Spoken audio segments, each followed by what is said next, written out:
রাসূলকে আরশে আজিমে নিয়ে যাওয়া হবে। বোরাক এলো। বোরাক হচ্ছে বারতুন থেকে উৎপত্তি। এর অর্থ হচ্ছে বিজলি, বৈদ্যুতিক গতি সম্পন্ন। ঘোড়ার চাইতে ছোট, খচ্চরের চাইতে বড়, এই জাতীয় একটা প্রাণীর মতো হযরতে জিবরাইল নিয়ে আসলেন। আমাদের দেশে কারো কারো বাড়িতে আয়নায় বান্ধানো থাকে এই ছবিটা। ঘোড়া আছে, দুইটা ডানা আছে, মাথাটা মেয়ে লোকের মতো, চুলগুলো ঝুলে পড়ছে, নিচে লেখা আছে হাজা বোরাকুন নবী সাল্লাল্লাহু আলাইহি ওয়াসাল্লাম। আন্দাজে কোথায় পাইছে আল্লাহ, মিথ্যে কথা, বাজে কথা। আল্লাহ এরকম একটা মেয়ে লোক মার্কা ঘোড়া পাঠাইছিল হুজুরকে নেওয়ার জন্য, এটা কথা হইল? রাসূলকে মক্কা থেকে, উম্মে হানি থেকে হুজুরকে বের করে নিয়ে যাওয়া হলো বাইতুল মাকদাসে। সমস্ত পয়গম্বর, দুনিয়া আল্লাহ যাদের পাঠিয়েছিলেন, সমস্ত রূহ উপস্থিত ছিল সেখানে। রাসূল করিম সাল্লাল্লাহু আলাইহি ওয়াসাল্লাম এখান থেকে মেরাজ করলেন। এতটুকুন ছিল ইসরা। কোরআনে কারীম বলছে, আজকের কাজী সাহেব যেখান থেকে তেলাওয়াত করেছিলেন, সুবহানাল্লাযী আসরা বিআবদিহি লাইলাম মিনাল মাসজিদিল হারামি ইলাল মাসজিদিল আকসা। সুবহানাল্লাযী, সমস্ত দুর্বলতা, অক্ষমতা থেকে মুক্ত সেই সত্তা যিনি তার বান্দাকে ইসরা করিয়েছেন, মেরাজ করিয়েছেন। সুবহানাল্লাহ। সমস্ত দুর্বলতা, অক্ষমতা থেকে মুক্তি তিনি পার করে নিয়ে গিয়েছেন। তারপরে মুহূর্তের ভিতরে মহাশূন্য পাড়ি দিয়ে, সেই মহাশূন্য মানে এইখান থেকে সূর্য কত দূরে জানেন না? 9,30,00,000 মাইল দূরে এখান থেকে সূর্য। সেই সূর্য, তারপরে রয়েছে গ্যালাক্সি, মিল্কি ওয়ে, গ্রহ নক্ষত্র, সে যে কত দূরে। যে সমস্ত তারকা, এমন বহুত তারকা আছে যে তারকা সৃষ্টির পর তার আলো পৃথিবীর মাটি আজ পর্যন্ত স্পর্শ করে নাই, অথচ আলোর গতি প্রতি সেকেন্ডে কত মাইল? হ্যাঁ, 1,86,000 মাইল। এই 1,86,000 মাইলের সেকেন্ড, এর মিনিট, এর ঘন্টা, এর দিন, এর সপ্তাহ, এর মাস, এর বছর, এটাকে বলা হয় লাইট ইয়ার, আলোকবর্ষ। সেই তারকা তৈরি হওয়ার পর কত সহস্র সহস্র লাইট ইয়ার চলে গেল, আজ পর্যন্ত সেই তারকার আলো পৃথিবীর মাটি স্পর্শ করতে পারে নাই। তাহলে সেই তারা কোথায়? আল্লাহ রাব্বুল আলামিন তার হাবিবকে চাঁদ, সূর্য, গ্রহ, নক্ষত্র, মহাশূন্য পাড়ি দিয়ে, তারপরে 7 আকাশ পাড়ি দিয়ে সিদরাতুল মুনতাহা পর্যন্ত নিয়ে গেলেন। জোরে কোন সুবহানাল্লাহ। এবার সিদরাতুল মুনতাহা পর্যন্ত যাওয়ার পথে যত ঘটনা ঘটলো, সেগুলো আপনারা ইতিহাস থেকে পড়ে নেবেন, ওগুলি বলার সময় আমার কাছে নাই। সিদরাতুল মুনতাহায় যাওয়ার পর হযরত জিবরাইল বলেন, আর আমি যেতে পারবো না, এটা হলো বিপজ্জনক বর্ডার। আমি যদি আর এক চুল অগ্রসর হই তাহলে আমি জ্বলে পুড়ে ছাই হয়ে যাব, আমার আর যাওয়ার অধিকার নাই। হুজুর সেখানে বসে থাকলেন। জিবরাইল বলে গেলেন, এখান থেকে আপনাকে নেওয়ার কুদরতি ব্যবস্থা হয়ে যাবে। রাসূল দুনিয়ায় ফিরে এসে হযরতে বেলালকে ডেকে বলেছিলেন, বেলাল গো, এমন কি আমল তুমি করো আমারে শোনাও। হযরতে বেলাল বলেন, হুজুর আমার আমল তো সব আপনি জানেন। কয় না, কি করো শোনাও। বেলাল বলেন, হুজুর খাস আমলের মধ্যে এতটুকু আছে যে আমি কখনো বিনা উজুতে থাকি না, যখন উজু চলে যায় উজু করি, আর উজুর এহতেমামের জন্য 2 রাকাত নফল নামাজ পড়ি। হুজুর বলেন, বেলাল তুমি এই আমল ছাড়বা না, কারণ সিদরাতুল মুনতাহায় হযরত জিবরাইল আমারে যখন ছেড়ে চলে গেলেন, আমার একা একা বড় ভয় লাগতে লাগলো। তখন আমার মনে হচ্ছিল তুমি যেন আমার চতুর্দিকে হাঁটতেছো। তোমার ভাইয়েরা, রফরাত নামক বিছানা চলে এলো। কুদরতি এই বিছানায় চড়ে নবীজি আল্লাহ রাব্বুল আলামিনের দরবারে আরশে আজিমে পৌঁছে গেলেন। জোরে বলেন সুবহানাল্লাহ, জোরে বলেন সুবহানাল্লাহ। যেখানে পৃথিবীর কোন মানুষের যাওয়া সম্ভব নয়, গোটা পৃথিবীর মানুষের মর্যাদা আল্লাহ পাক বাড়ায় দিলেন। আরশে আজিমে হুজুরকে নিয়ে গেলেন। তারপরে তিনি কথাবার্তা হুজুরের সাথে কি বললেন, সেই কথাগুলি নিয়ে আমাদের দেশে কথা হলো এই যে হুজুরকে নিয়ে আল্লাহ 5 ওয়াক্ত নামাজ দিছিলেন তো 50 ওয়াক্ত। মুসা আলাইহিস সালামের সাথে দেখা না হলে তো কাম সারছিল, আমাদের আর উপায় ছিল। আরে ভাই, শুধু নামাজ দেওয়াই যদি উদ্দেশ্য হবে তাহলে রোজার মতো তো আল্লাহ দুনিয়ায় বসে দিতে পারতেন কিনা, হজের মতো জাকাতের মতো পারতেন কিনা? শুধু নামাজের জন্য নয়, আল্লাহ পাকের কায়নাত দেখাবার জন্য আল্লাহ পাক তাকে নিয়েছিলেন। বেহেশত দেখাইছেন, দোজখ দেখাইছেন, ভালো কাজ করলে কিরকম শান্তি হবে, খারাপ কাজ করলে কিরকম শাস্তি হবে চোখে দেখাই দিয়েছেন মুহাম্মদ রাসূলুল্লাহ সাল্লাল্লাহু আলাইহি ওয়াসাল্লামকে। মেরাজ থেকে ফিরে এলেন, ঘরে এসে দেখেন উজুর পানি, উজু করে যে গেছিলেন উজুর পানি তখনও গড়াচ্ছে। যে দরজা দিয়ে বেরিয়েছিলেন দরজাটা ধাক্কায় তখনও কাঁপতেছে। যে বিছানায় শোয়া ছিলেন সে বিছানায় মানুষ শুয়ে থাকলে যেমন উষ্ণ থাকে সেরকমের উষ্ণ ভাব তখনও আছে। কেমনে হলো? কেমনে হলো? মাথায় ঢুকবে না। সুবহানাল্লাহ কোন ঢুকবে? জোরে কোন সুবহানাল্লাহ। এটার ব্যাপারে কোন বিজ্ঞান দর্শন যুক্তির প্রয়োজন নাই। প্রয়োজন শুধু এতটুকু, আল্লাহ তার হাবিবরে নেবেন, কত দ্রুত নিবেন, কত দ্রুত পাঠাবেন এটা তিনিই ভালো জানেন, আমাদের কোনো জানার কথা না। ঠিক কিনা কর? তবে দৃষ্টান্ত যদি চান তাহলে আমি দৃষ্টান্তটা এভাবে দিতে পারি, বুঝাবার জন্য। বুঝাবার জন্য একটা দৃষ্টান্ত দিতে পারি। সেটা হলো এই, ধরেন বাংলাদেশে কোনো প্রেসিডেন্ট আসবে, পৃথিবীর যে কোনো দেশের এক প্রেসিডেন্ট আসবে। এটা আসার যখন খবর হয়ে যাবে তখন পত্র পত্রিকায় রুট বলে দেওয়া হয়। এই রুটে রাষ্ট্রীয় মেহমান রাষ্ট্রীয় অতিথি ভবনে আসবেন। এই রাস্তা দিয়ে সাধারণ ট্রাফিক চলাচল বন্ধ থাকবে। এয়ারপোর্ট থেকে নিয়ে রাষ্ট্রীয় অতিথি ভবন পর্যন্ত মেহমান না আসা পর্যন্ত সমস্ত ট্রাফিক চলাচল বন্ধ। মেহমান পৌঁছে যাবে, তারপরে আবার স্বাভাবিক ট্রাফিক চলবে। এটা জানেন কিনা? জানেন কিনা?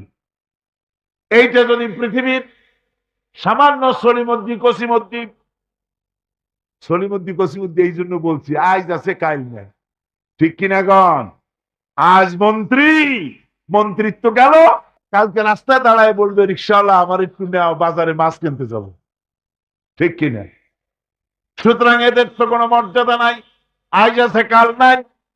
এই দুনিয়ার সলিমদ্দি কসিমদ্দির জন্য যদি এভাবে ট্রাফিক চলাচল বন্ধ করে দেওয়া হয় তাহলে আকাশ এবং জমিনে আল্লাহ রাব্বুল আলামিনের সর্বশ্রেষ্ঠ মেহমান জনাবে মুহাম্মদ রাসূলুল্লাহ সাল্লাল্লাহু আলাইহি সাল্লাম, এই মেহমান আল্লাহর দরবারে যাবেন। আল্লাহ যদি বলে দিয়ে থাকেন, আল্লাহ যদি হুকুম করে থাকেন, সময়ের গতি, বার্ষিক গতি, আহ্নিক গতি, আকাশের গতি, সূর্যের গতি, সময়ের গতি, রাত 3:45 10 সেকেন্ড, এখন সমস্ত গতি স্তব্ধ হয়ে যা। আমার হাবিব আমার দরবার থেকে ঘুরে যখন ঘরে ফিরে যাবেন আবার 3:45 11 সেকেন্ড থেকে শুরু হয়ে যাবি। তায়েফের ময়দানে আমার রাসূল রক্ত দিয়েছেন। আমি সেই তায়েফ সফর করেছি। সেই তায়েফ, আমি তায়েফের ইতিহাস হাদিসে পড়েছি, চোখে দেখি নাই।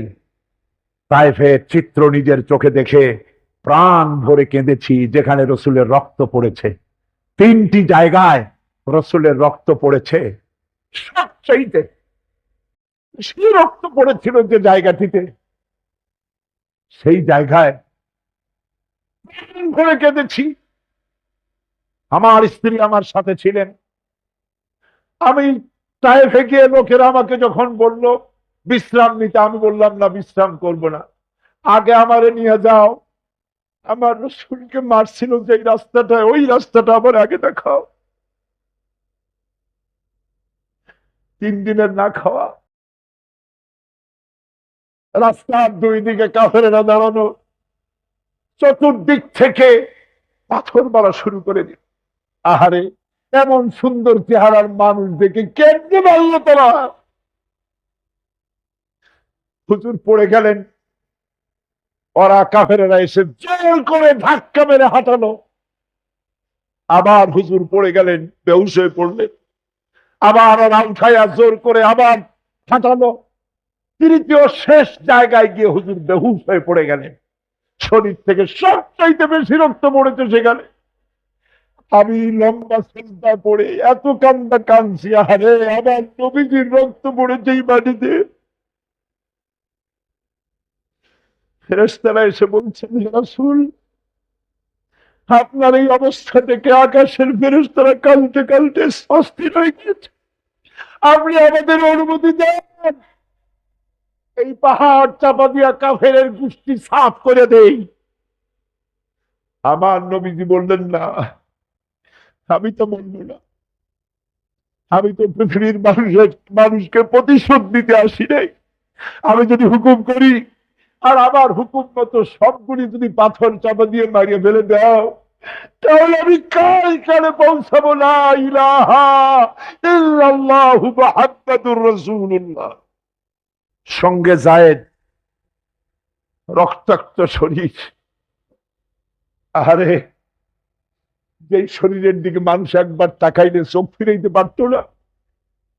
হযরত আয়েশা বলেছেন, যে সমস্ত নারীরা ইউসুফ আলাইহিস সালামের দেখে হাত কেটে ফেলাইছিল, ওরা যদি আল্লাহ রাসূল দেখতো, হাত কাটতে কাটতে কলিজা কাটে ফেলাই দিত, টের পাইতো না। এমন মানুষের গায়ে কেমনে পাথর মারলো।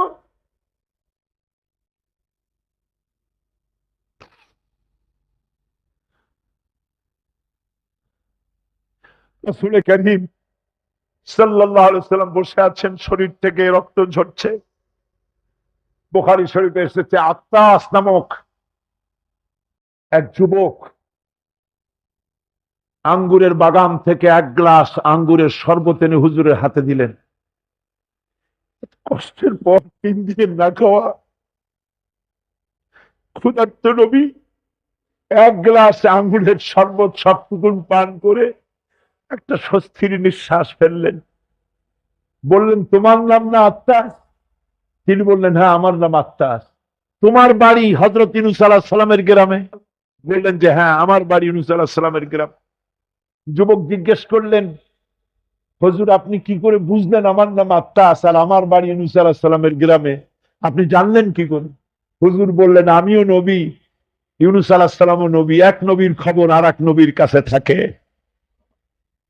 রাসূল গায়ের রক্তগুলি ধুইয়ে 2খানা হাত আল্লাহর দরবারে তুললেন। আজকে দুনিয়ায় কেউ নাই হুজুরের, খাদিজা নাই,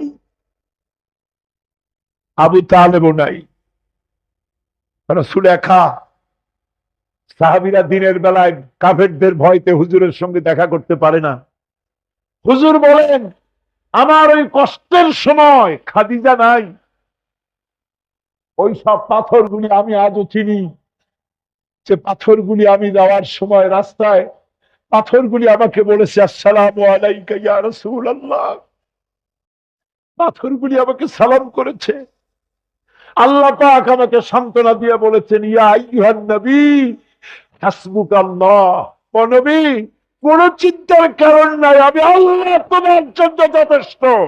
আবু জেহেল, আবু লাহাব, উতবা, শাইবা, এরা সবাই রাসূলের ঘরের 4 কোণায় দাঁড়িয়ে কোরআনে কারীম তারা আবিষ্কার করতে গেছে যে মুহাম্মদ সাল্লাল্লাহু আলাইহি ওয়াসাল্লাম কোরআনের নামে যে কথাগুলি বলেন, এই কথাগুলি তিনি কোত্থেকে আবিষ্কার করেন, কোথা থেকে পান? তিনি কি কোনো কবির কাছ থেকে ট্রেনিং নেন? কোথা থেকে এগুলি পান তিনি? তাই জানার জন্য ওরা গিয়ে, আবু জেহেল যে গিয়েছে, আবু সুফিয়ান তা জানে না, উতবা যে গিয়েছে, শাইবা তা জানে না, একে অপরের অজান্তে ঘরের 4 কোণায় দাঁড়িয়েছে।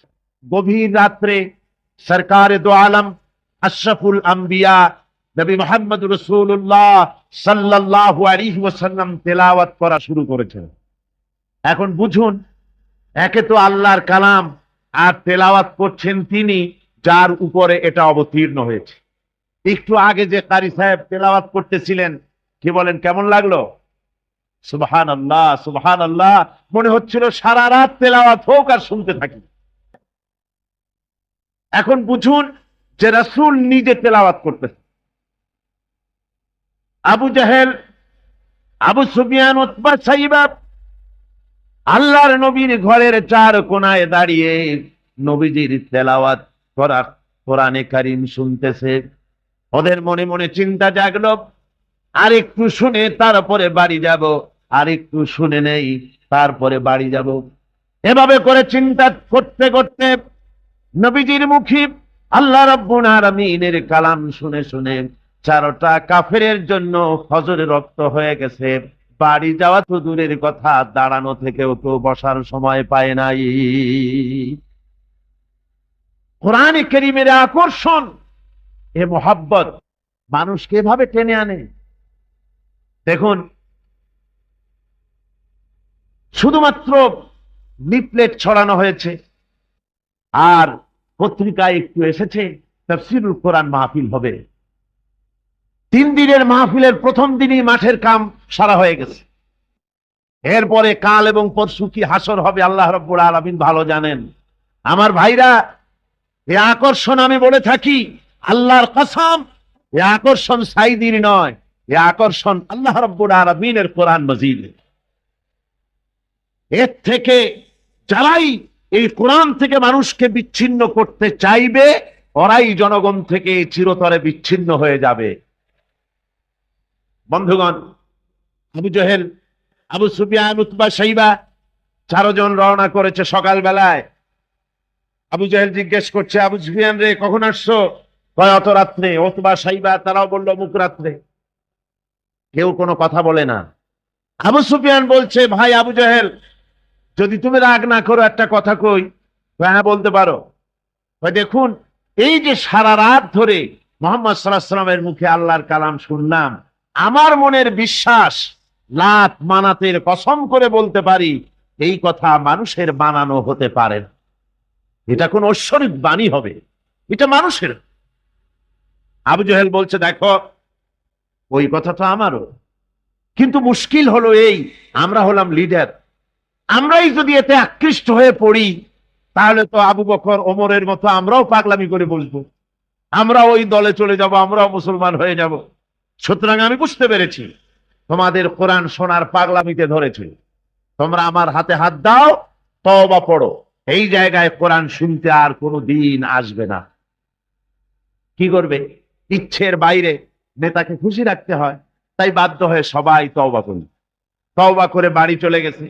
সন্ধ্যা যখন পার হয়ে গেল, আবু সুফিয়ান ভাবলো, আবু জেহেল নিজেই যখন তওবা পড়িয়েছে, সে তো আর আসবে না। আর উতবা, সাইবা, আবু জাহেলের ভয়তে যাবে না। আমি আজকে একা একা মুহাম্মদ সাল্লাল্লাহু আলাইহি ওয়াসাল্লামের ঘরের কোনায় গিয়ে প্রাণ ভরে কালামুল্লাহ শুনবো। উতবাও তাই ভেবেছে, সাইবাও তাই ভেবেছে। এদিকে আবু জেহেল মনে মনে ভাবলো, ওরা 3 জনে আমার হাতে তওবা পড়েছে, আমার নেতৃত্বের প্রভাব, আমার ভয়তে ওরা কেউ আসবে না। আজকে একা আমি মজা করে সারা রাত শুনবো মুহাম্মদ সাল্লাল্লাহু আলাইহি ওয়াসাল্লামের মুখে আল্লাহর কালাম। গত রাত্রের মতো আজও সব হাজির হয়ে গেছে ঘরের কোনায়। আসবেই, এটাই তো স্বাভাবিক, আসাটাই স্বাভাবিক। গত বছর কোরআনে কারীমের তাফসীরের মাহফিলে বাধা দিল। একটা পত্রিকায় দেখলাম হরতালও সফল, তাফসীরও সফল। তো আমি দেখলাম যে হেডিংটা তো খুব ভালোই, খবরটা পড়লাম, দেখলাম একটা প্রতিবেদন লিখেছেন তিনি লিখলেন যে কোরআন বিরোধীরা তারা হরতালের ডাক দিল। এখন আজকাল পাগলে ডাক দিলেও হরতাল হয়ে যায়, কে তার দামি গাড়িটা রাস্তায় বের করে ভাঙবে। হরতালের ডাক দিয়েছে তো হরতাল হলো, কল কারখানা বন্ধ হয়ে গেল, দোকানপাট বন্ধ হলো। এখন কল কারখানার শ্রমিক আর দোকানপাটের শ্রমিক আর মালিক, সারাদিনে কোনো কাম নাই, সব তাফসীরের মাহফিলে হাজির। কথা বুঝলেন? শেষ পর্যন্ত এও দেখা গেল, আমার কাছে রিপোর্ট এসেছে, যারা বাধা দিয়েছিল তারা কয় যে কিছু টাকা তো পাই, কাজে কিছু না করলে টাকাটা হালাল হয় কেমন। শেষ পর্যন্ত ওরাও চাদর মুড়ি দিয়া তাফসীরের মাহফিলের কোনায় ওরাও দাঁড়ায় গেছে। সুবহানাল্লাহি বিহামদি। এটা কোরআনের আকর্ষণ। এর থেকে মানুষকে ছুটানো যায় না, মুসলমানকে এর থেকে বিচ্ছিন্ন করা যায় না। চারো কাফের আজও এসে হাজির হয়েছে রাসূলের চার কোণ, একে অপরের অজান্তে। এরপরে রাত যখন শেষ হয়ে আসে, তখন আবু জেহেল মনে করলো আর দাঁড়ানো ঠিক না, আবু সুফিয়ান, উতবা, সাইবা ওরাও মনে করলো আর দাঁড়ানো ঠিক না। তখন অন্ধকারের ভেতর দিয়ে ছুট দিয়েছে যার যার বাড়ির দিকে। এখন অন্ধকারের মধ্যে ছুটতে গিয়ে একজন আর একজনের মধ্যে ঠেলে উঠেছে। আবু জেহেল ঠেলার চোটে ঘাবড়ে গিয়েছে। বলল, কে? ভাই আমি আবু সুফিয়ান। তুমি কেডা? কয় যে আমি আবু জেহেল। আবু জেহেল বলছে, আবু সুফিয়ান, কালকে তুমি আমার হাতে তওবা পড়লে, আজকে আসলে কেন? কয় যে দেখো, মাতবাড়ি সব জায়গায় চলে না, তুমি আসলা কেন সেইটা কওয়া। চারজন চলতেছে। আবু জেহেল বলল যে শোনো, কোরআনে কারীম শোনা থেকে মানুষকে আমরা বন্ধ করতে পারবো না, আইন পাশ করতে হবে। আইন করে কোরআন শোনার পথকে রুদ্ধ করে দিতে হবে। এরপরে তারা আইন পাশ করলো। কি আইনটা পাশ করলো? আল্লাহ রাব্বুল আলামিন কোরআনে কারীমে ওদের সেই আইনটা, ওরা যেটা পাশ করলো, ওইটা কোরআনে কারীমে আল্লাহ কোট করে রাখলেন। যেহেতু আবু জেহেল মরে যাবে, কিন্তু তার নাতিরা তো মরবে না, ওর নাতিরা তো থাকবে কিয়ামত পর্যন্ত। ওর দৌহিত্র, ওর পৌত্র যা কিছু আছে, এগুলো বেঁচে থাকবে দীর্ঘদিন। ওরাও যে এই একই আচরণ করবে তা যেন মুসলমানেরা বোঝে, এই জন্য ওদের সেই আইনটা আল্লাহ রাব্বুল আলামিন, ওরা বলল কি কোরআন সম্পর্কে, তা কোরআনে কারীমে আল্লাহ কোট করে রাখলেন। কি? وقال الذين كفروا لا تسمعوا لهذا القرآن والغوا فيه। আজকে এই প্রথমেই তেলাওয়াত হয়েছে আয়াত। আমার বন্ধুগণ, আল্লাহ পাক কোরআনে কারীমে বলছেন, কাফেররা সিদ্ধান্ত নিল, লা তাসমাউ লিহাদাল কুরআন, কোরআন শরীফ শোনো না, কোরআন শরীফ, কোরআনে কারীম শুনতে যেও না। ওয়ালগাউ ফি, কোরআন তো শুনবেই না, বরং কোরআনের আলোচনা, কোরআন যেখানে আলোচনা হয়, তেলাওয়াত হয়, সেখানে বাধার সৃষ্টি করো, বাধা দাও, ডিস্টার্ব করো, সর্বরকমের বাধার দিয়ে কোরআনে কারীম শোনার পথকে বন্ধ করে দাও। আলাম ইয়াজিদকা ইয়াতীমান ফাআওয়া। ও নবী, আমি কি আপনাকে এতিম অবস্থায় পাই নাই? আর তারপরে আমি কি আপনাকে আশ্রয় প্রদান করিনি? আপনাকে আমি এতিম অবস্থায় পেয়েছি, এরপরে আপনাকে আশ্রয় দিচ্ছি। রাসূল তো এতিমদের সর্দার। পৃথিবীর কোন এতিম যেন বলতে না পারে, নবীজি আমার ব্যাপারে কি বলবেন, আমি তো এতিম মানুষ, আর তিনি আমার ব্যাপারে কিভাবে আমার দরদ বুঝবেন। নবীজিকে আল্লাহ পাক কেমন এতিম বানালেন, সমস্ত দুনিয়ার এতিমদের সর্দার বানালেন। মায়ের পেটে যখন তিনি ছিলেন, 6 মাসের সময় মায়ের পেটে থাকাকালীন বাপের এতিম হয়ে গেলেন। যখন প্রসব বেদনা শুরু হয়েছে মায়ের, দুনিয়ায় যখন তিনি আসবেন,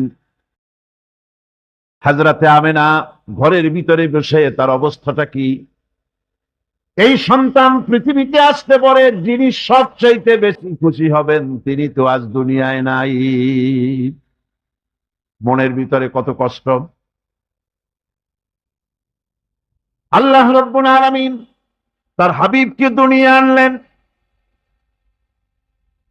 রাসূলের দাদা ঘরের সামনে, তাঁবুর সামনে দাঁড়ায়া তায়েফ থেকে আগত সাদিয়া গোত্রের লোকদেরকে বলতেছেন, এই ঘরের ভিতরে একটা এতিম বাচ্চা আছে, বেশি টাকা কড়ি দেওয়া যাবে না, যদি দয়া হয়ে নিয়ে যাও। গরিব মানুষ, এতিম মানুষ দেখে শুনে কেউ আর নিতে চায় না। সবশেষে এলেন ভাগ্যবতী মেয়ে, ভাগ্যবতী মহিলা হযরতে হালিমাতুস সাদিয়া। তিনি এসেছেন, কোনো ছেলে পেলে পায় নাই, সকলের শেষে তিনি এসেছেন। আব্দুল মুত্তালিব বলছেন, এই ঘরের মধ্যে একটা এতিম বাচ্চা আছে, দয়া হলে নিয়ে যেতে পারো। তিনি স্বামীর সঙ্গে পরামর্শ করলেন, এরপরে বললেন যদি দেখতে অন্তত ভালো হয়, মন যদি ভালো লাগে নিয়ে যাব, একেবারে খালি হাতে ফিরে যাওয়ার চাইতে তো ভালো। হযরতে হালিমা বলেন, আমি ঘরের মধ্যে প্রবেশ করলাম, মা আমিনার কোল থেকে শিশু মুহাম্মদ সাল্লাল্লাহু আলাইহি ওয়াসাল্লামকে যখন আমি কোলে নিলাম, আমি হুজুরের চেহারার দিকে নজর করে দেখলাম, আমার কাছে মনে হলো যেন পূর্ণিমার চাঁদটা আমার কোলে ধরা দিয়েছে। রাসূল কি শিশু মুহাম্মদ সাল্লাল্লাহু আলাইহি ওয়াসাল্লাম কি যখন নিয়ে বাড়ির দিকে রওনা হলাম, যে গাধা আমার সকলের পেছনে এসেছে সেই গাধা এখন সকলের আগে ছুটে চলে যায়। এরপরে বাড়ি যখন নিয়ে গেলাম, কুয়ায় পানি বাড়লো, গাছে ফসল বাড়লো, খেজুর গাছে খেজুর বাড়তে লাগলো, জমিনে ফলন বেড়ে গেল। রাসূলের দুধ বোন সাইমা রাসূলকে নিয়ে মুহাম্মদ সাল্লাল্লাহু আলাইহি ওয়াসাল্লাম তাকে দোলনা নিয়ে দোল দিতেছে। কি আশ্চর্য অবস্থা! সাইমা তাকে দোল দিচ্ছে আর বলতেছে, বেঁচে থাকুক মুহাম্মদ সাল্লাল্লাহু আলাইহি ওয়াসাল্লাম, সে দীর্ঘজীবী হোক। কবি লিখতেছেন কি আশ্চর্য কথা, বেদুইন বালিকা কারে নিয়ে দোল দেয় সে কি তা জানে? বিশ্বনবী মুহাম্মদ রাসূলুল্লাহ সাল্লাল্লাহু আলাইহি ওয়াসাল্লাম এভাবে এতিম অবস্থায় জীবন তার শুরু হলো। যখন তিনি ফিরে এলেন 6 বছর বয়সের সময়, যখন মায়ের কাছে তিনি ফিরে এসেছেন, প্রতিদিন তিনি খেলা দেখতে যান ময়দানে। ইতিহাসের মধ্যে লেখা হয়েছে, মা প্রতিদিন সন্ধ্যার সময় তাকে ফিরে পান। আজকে সন্ধ্যা হয়ে গেছে, শিশু মুহাম্মদ সাল্লাল্লাহু আলাইহি ওয়াসাল্লাম বাড়ি ফেরেন না। কারণ কি, কেন বাড়ি ফেরে না? সন্ধ্যার দিকে তিনি চলে গিয়েছেন পাহাড়িয়া ময়দানে, যে দেখেন ধুধু করতেছে, চতুর্দিকে সন্ধ্যা হয়ে গেছে, অন্ধকার হয়ে গেছে, কোনো ছেলে পেলে নাই, কেউ নাই। পাহাড়ের পাদদেশে বসে শিশু মুহাম্মদ সাল্লাল্লাহু আলাইহি ওয়াসাল্লাম কাঁদতেছেন। মা প্রশ্ন করলেন, বাবারে সন্ধ্যা উত্তীর্ণ হয়ে গেল, কেন একা একা বসে বসে কাঁদো? তিনি বলছেন, মাজি আজ কদিন খেলা দেখতে আসলাম ময়দানে, প্রতিদিন দেখি যখন সন্ধ্যা হয়ে যায় মুরব্বী শ্রেণীর কিছু লোক আসে, ছেলেকে নাম ধরে ডাক দেয়, ছেলেরা দৌড়ে তার বাবার কাছে চলে যায়, আর বাবা ছেলেকে কোলে নিয়ে মুখে চুমা দিয়ে বাড়ির দিকে নিয়ে যায়। আমি আজ কদিন পর্যন্ত এই ময়দানে এলাম, কোনদিন সন্ধ্যা বেলায় তো কেউ এসে আমাকে মুহাম্মদ বলে একটা ডাক দিল না। আমার আব্বা কি নাই? আল্লাহ রাব্বুল আলামিন বলেন, আলাম ইয়াজিদকা ইয়াতীমান ফাআওয়া। এরকম এতিম অবস্থায় পেয়ে আমি কি আপনাকে আশ্রয় দেই নাই? আপনাকে আমি পেয়েছি এতিম অবস্থায়, এরপরে আমি আপনারে আশ্রয় দিলাম। ওয়া ওয়াজাদাকা দাল্লান ফাহাদা। এরপরে আমি আপনাকে পথ হারা পেলাম, আমি আপনাকে পথের দিশা দিয়া দিলাম। ওয়াজাদাকা আইলান ফাআগনা। এরপরে আমি আপনাকে দরিদ্র অবস্থায় পেয়েছি, তারপরে আমি আপনার দারিদ্র মুক্ত করেছি আপনাকে। সুতরাং ফাআম্মাল ইয়াতীমা ফালা তাকহার ওয়া আম্মাস সাইলা ফালা তানহার ওয়া আম্মা বিনি'মাতি রাব্বিকা ফাহাদ্দিস। সুতরাং নবী, এতিমের প্রতি নির্মম ব্যবহার করো না, এতিমের প্রতি ভালো ব্যবহার করো, নির্মমতা দেখাইও না। আর ভিক্ষুককে ধমক দিও না, রূঢ়তা দেখিও না, আর আল্লাহর নিয়ামতের প্রশংসা করো। বহুত মানুষ আছে এতিমরে গলায় ধাক্কা দেন। মানুষ যখন ভিক্ষা নিতে আসে, গরিব মানুষ ভিক্ষা চাইতে আসছে, ওই মেয়ে আত্মাহিত জানো, দোয়া কুনুত জানো, বাড়ি যেয়ে কাজ করবা, এই সব আজে বাজে কথা বলিয়া ভিক্ষা দেয় না। আহা, সাহেলকে ধমক দিতে রাসূল করিম সাল্লাল্লাহু আলাইহি ওয়াসাল্লাম নিষেধ করেছেন, সাহেলকে ধমক দিও না। গাড়িতে বসে যাচ্ছেন সাহেব, ট্রাফিক মোড়ে যখন সিগন্যাল জ্বললো, গাড়িগুলি দাঁড়ায় গেল, ফকির এসেছে, হাত নাই পাও নাই, বুড়া মানুষ, একটা পয়সা বার করে না। আবার এই মানুষটি ওই ফকিরকে ধমক দিয়া বার করে দিল। এরপরে এই লোকটি যখন কোনো মাজারের কাছে পৌঁছে গেল, 500 টাকার কড়কড়ে নোটটা ফেলে দিল। বলেন টাকা দরকার কার? মরা মানুষের না জিন্দা মানুষের? কার দরকার? যার টাকা দরকার ছিল তারে দেওয়া হলো না, যার দরকার নাই তারে দেওয়া হলো। এরপরে লোকটা না খেয়ে যখন মারা গেল, পথের ফকির, রাস্তার ফকির, না খেয়ে মারা গেছে। এরপরে তার কাফনের কাপড় নাই, লোকটাকে রাস্তার উপরে শোয়া একটা ছেঁড়া কাপড় দিয়ে ঢেকে রেখেছে। বড় লোকেরা, সাহেবরা তখন গাড়ি দাঁড় করে আর 5টা টাকা 2টা টাকা করে তার লাশের উপরে মারতেছে। এটা মানবতার এর চাইতে লাঞ্ছনা, মানবতার জন্য এর চাইতে গঞ্জনা আর কিছুই হতে পারে না। মানবতার প্রতি লাঞ্ছনা এর থেকে আর দুর্গতি কি হতে পারে? বেঁচে থাকার সময় 1টা টাকা আপনি দিলেন না, মরে যাওয়ার পর বিদায় হয়েছে বালাই, এখন দেওয়া শুরু করেছে। আমার বন্ধুগণ, এই জন্য এতিমের প্রতি দরদ করার জন্য আল্লাহ পাক কোরআনের ভিতরে পরিষ্কার বলেছেন। রাসূল করিম সাল্লাল্লাহু আলাইহি ওয়াসাল্লাম নিজে এতিম ছিলেন, আর এতিমের প্রতি তার এত দরদ ছিল, একবার তিনি ঈদের দিকে নামাজ পড়ার জন্য যাচ্ছেন, প্রতিমধ্যে দেখেন একটা বাচ্চা ছেলে কাঁদতেছে। এই রাস্তায় কত মানুষ গেল, কেউ দাঁড়ালো না থমকে, বাচ্চার ক্রন্দন কাউকে থামাইতে পারলো না। কিন্তু বিশ্ব নবী, দয়ার নবী, রাহমাতুল লিল আলামিন বাচ্চার কান্না দেখে পাও বাড়াতে পারলেন না। নবীজি দাঁড়ায় গেলেন, জিজ্ঞেস করেন, ও বাচ্চা, ঈদের দিনে কাঁদো কেন? ঈদের দিনে তো কাঁদতে নাই।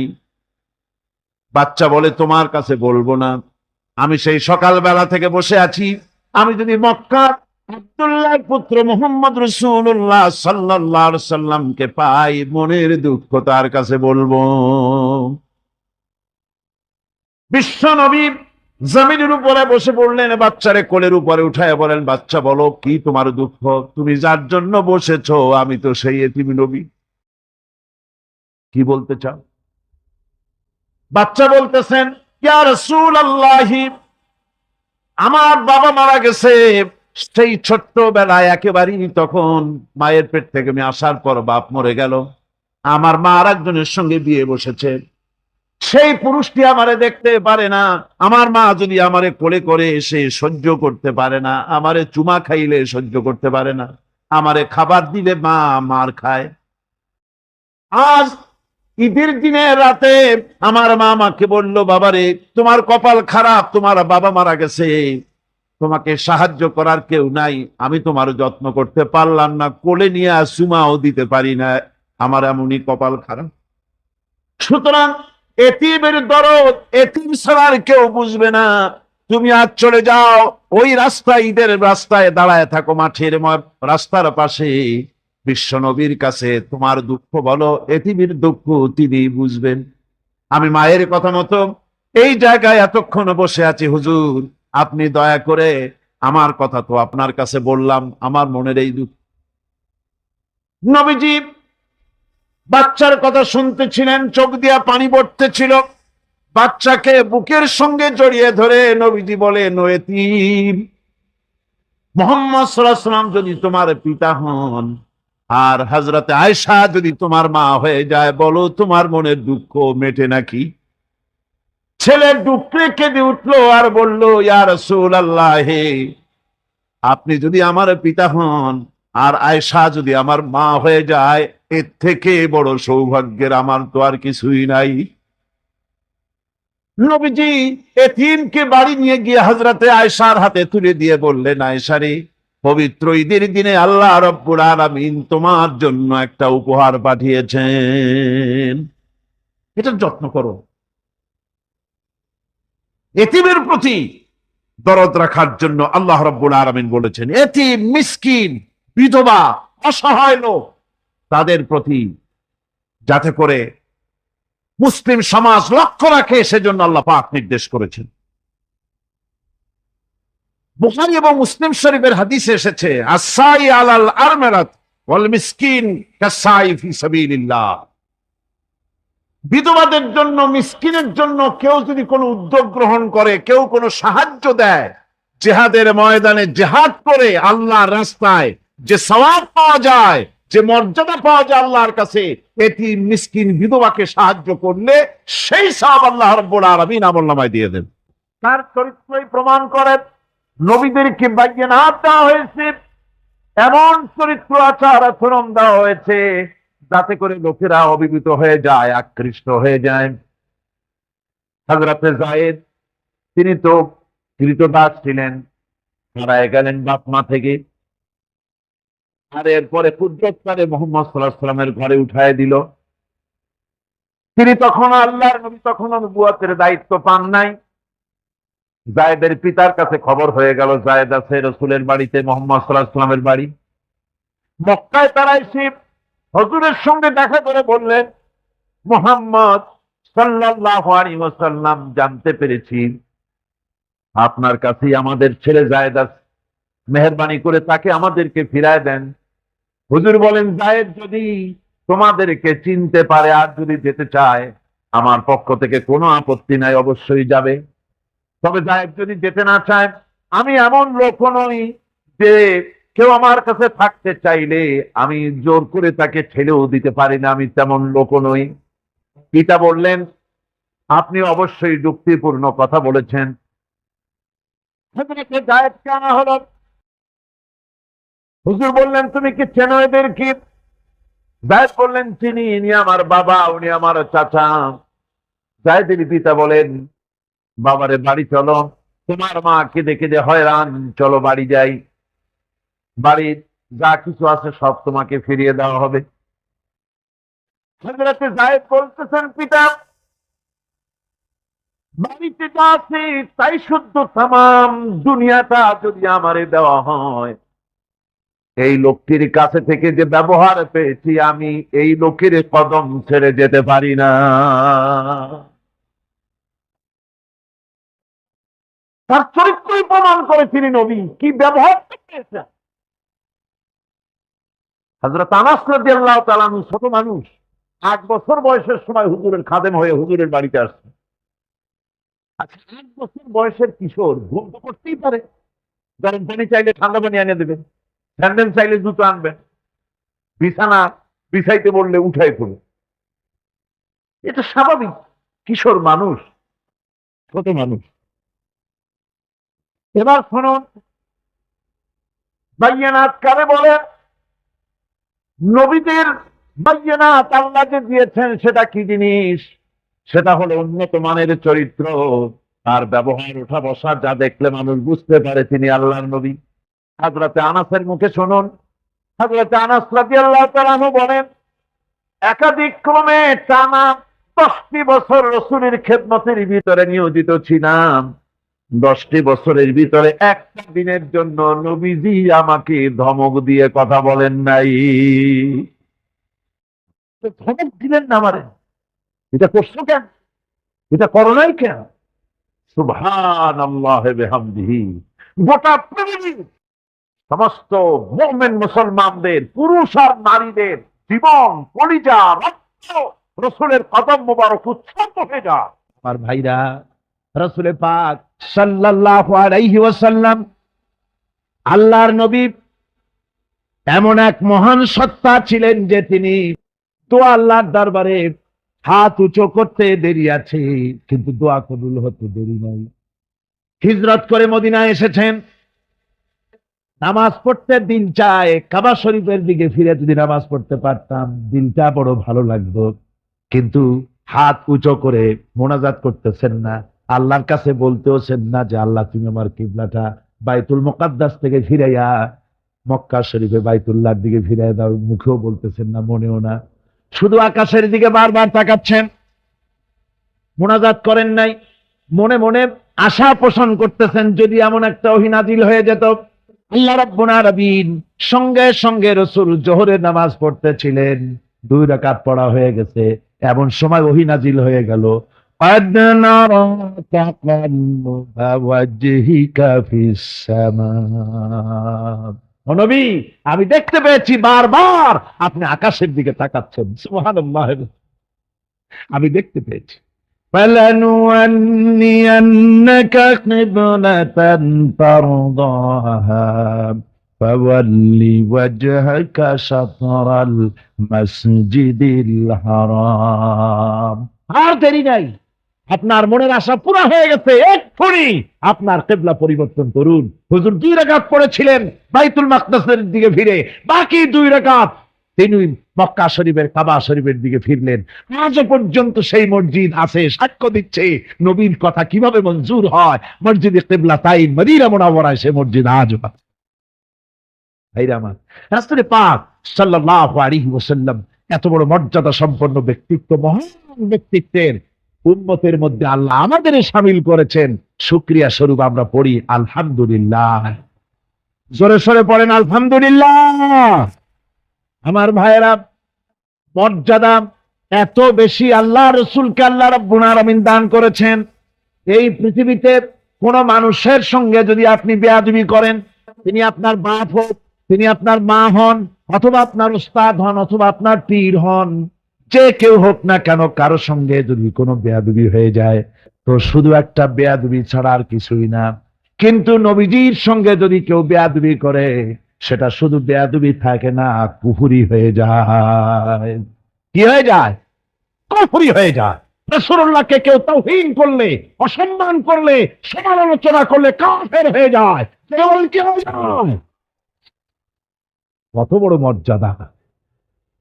রাসূল পাক সাল্লাল্লাহু আলাইহি ওয়াসাল্লাম, তার সামনে সাহাবায়ে কেরাম বসা, হুজুর কথা বলছেন, সাহাবায়ে কেরাম তারাও কথা বলছেন। কথা বলতে বলতে এক পর্যায়ে সাহাবীদের গলার আওয়াজ বড় হয়ে গেছে। হুজুরের গলার আওয়াজ শোনা যায় না, সাহাবীদের গলার আওয়াজটা বড় হয়ে গেল। আল্লাহ রাব্বুল আলামিন এতটুকু বরদাস্ত করলেন, আমার নবীর গলার আওয়াজের চাইতে তোমাদের আওয়াজ বড় হলো কেন? সঙ্গে সঙ্গে ওহী নাজিল হয়ে গেল। আল্লাহ রাব্বুল আলামিন বলেন, ইয়া আইয়ুহাল্লাযীনা আমানু লা তারফাউ আসওয়াতাকুম ফাওকা সাওতিন নবী। ও বিশ্বাসীরা, তোমরা যারা ঈমান এনেছো শোনো, তোমাদের গলার আওয়াজ যেন আমার নবীর গলার আওয়াজের চাইতে বড় না হয়ে যায়। যদি তা হয়, জীবনের সমস্ত ভালো কাজগুলি আমি আল্লাহ বরবাদ করে দেব।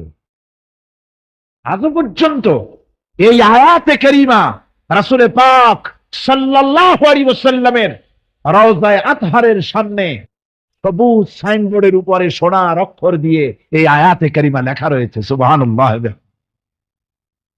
সর্বকালের, সর্বযুগের সর্বশ্রেষ্ঠ মহামানব, সর্বশ্রেষ্ঠ বিশ্বনবী, আল্লাহর পরে যার মর্যাদা, তিনি হচ্ছেন মুহাম্মদ রাসূলুল্লাহ সাল্লাল্লাহু আলাইহি ওয়াসাল্লাম। সম্রাট শাহজাহান, দিল্লির সম্রাট, হাবিজাবি সম্রাট না, দিল্লির সম্রাট। এখন কোথায়? কবরের মধ্যে।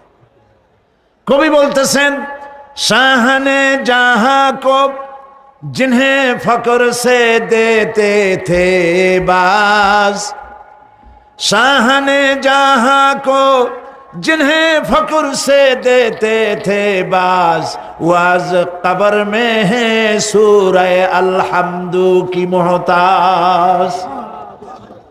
সারা ভারতবর্ষ যারা ট্যাক্স দিয়ে নিজেকে সৌভাগ্যবান বলে মনে করত, সে আজ কবরের মধ্যে ভিক্ষুকের মতো সূরা আলহামদুর মতো একটি সূরার মুহতাজ হয়ে ভিক্ষুকের মতো শুয়ে আছে।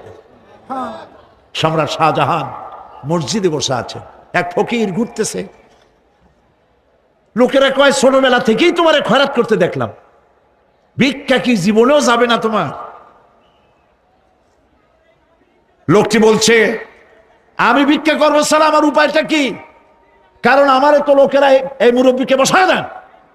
এই লোকটি, আমি ভিক্ষা করা ছাড়া করবো কি? লোকেরা তো আমার 60 টাকা, 50 টাকা, 100 টাকা দেয় না, 4 আনা 5 আনা 1 টাকা এই আমার দেয়, এ দিয়ে আমি বড় লোক হবো কেমন? লোকটি বলছে, আচ্ছা দেখো, তুমি তো জায়গা মতো যাইতে পারো নাই, বাদশার কাছে যাও, এমন দেওয়া দেবে জীবনে আর খয়রাত করা লাগবে না। তো বাদশার কাছে কি খয়রাতি যাইতে পারে কোনোদিন? কয় হ্যাঁ, এখন পারবা। কেমনে? কয় সম্রাট শাহজাহান এখন একা একা মসজিদে আছেন। তখনকার এসব বাদশারা অনেকে নামাজি ছিলেন, দিনদার ছিলেন।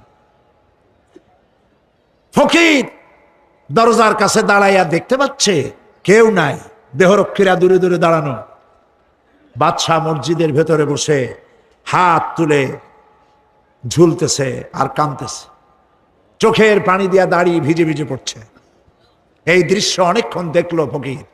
কিছুক্ষণ পর সম্রাট শাহজাহান মসজিদ থেকে বেরিয়ে আসছে। ফকির বলছে, আসসালামু আলাইকুম হুজুর। তিনি বললেন, ওয়ালাইকুম আসসালাম। চলে গেল। বাদশা বলল, আমার কাছে তো কেউ আইসা কিছু না চাইয়া তো যায় না, এরে দেখলাম খয়রাতির মতো কিছু চাইলো না, বেটা ভয় করলো নাকি? আমি এদিকে আসো। আসছে। ভয় পাইছো? কয় না, ভয় পাইনি। তো কিছু যে চাইলে না? ফকির বলছে, জাহাপানা, সত্যিই কিছু চাইতে আসছিলাম। তারপর চাইলে না কেন?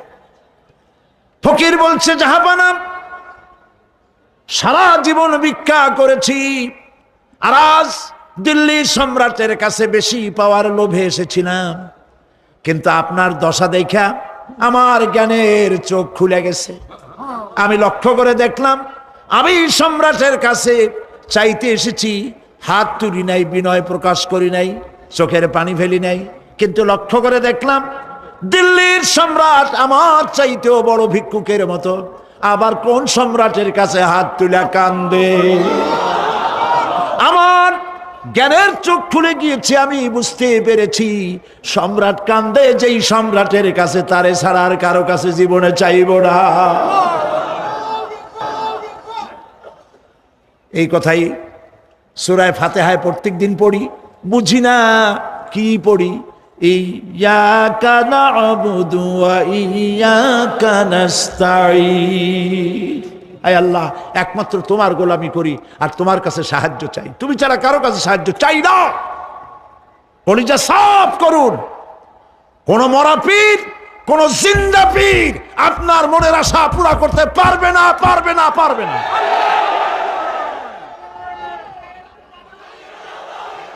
আর আজ থেকে কোন মাজারে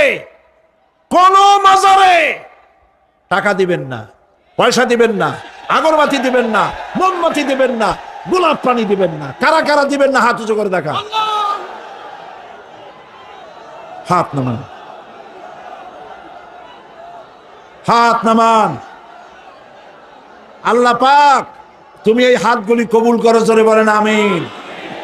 এই চট্টগ্রাম ছিল স্বাধীনতা আন্দোলনের লালন ভূমি, সূতিকাগার।